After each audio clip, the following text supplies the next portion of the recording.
হাতিয়ার বুড়িরচর শহীদিয়া উচ্চ বিদ্যালয়ের প্রধান শিক্ষক মুজাহিদুল ইসলাম টুটুলের অপসারণের দাবিতে মানববন্ধন করেছে বিদ্যালয়ের শিক্ষার্থীরা। বুধবার সকালে উপজেলা সদরের প্রধান সড়কে এই মানববন্ধন কর্মসূচি অনুষ্ঠিত হয়। মানববন্ধনে শিক্ষার্থীরা অভিযোগ করেন, প্রধান শিক্ষক মুজাহিদুল ইসলাম টুটুল দীর্ঘদিন ধরে বিদ্যালয়ে অনুপস্থিত। এছাড়া তিনি মাদকাসক্ত, নারী লাঞ্ছিতকারী, স্বৈরাচারী আচরণকারী এবং দুর্নীতির সঙ্গে জড়িত বলে অভিযোগ তোলেন তারা। শিক্ষার্থীরা বলেন, তিনি একাধিকবার কারাগারে বন্দী হয়েছেন, মাদক ও নারী লোভে বিদ্যালয়ের শিক্ষার পরিবেশ নষ্ট করেছেন। এমন ব্যক্তিকে আমরা শিক্ষক হিসেবে চাই না। আমরা এখান থেকে সরতে চাই না, আমাদের ন্যায্যপূর্ণ হওয়া পর্যন্ত তোমরা কি বলছো?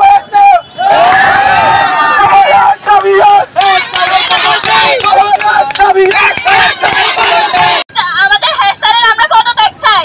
সে আজ 2 বছর যাবত স্কুলে আসে না। এখন আমরা আন্দোলন নিয়ে আসতে চাইছি, এরপর আমাদেরকে আক্রমণ করেছে। না, আমাদের দাবি মানতে হবে, মানতে হবে। রাতের কাছে ফাইজে ক্লাস 9 এ পড়ি।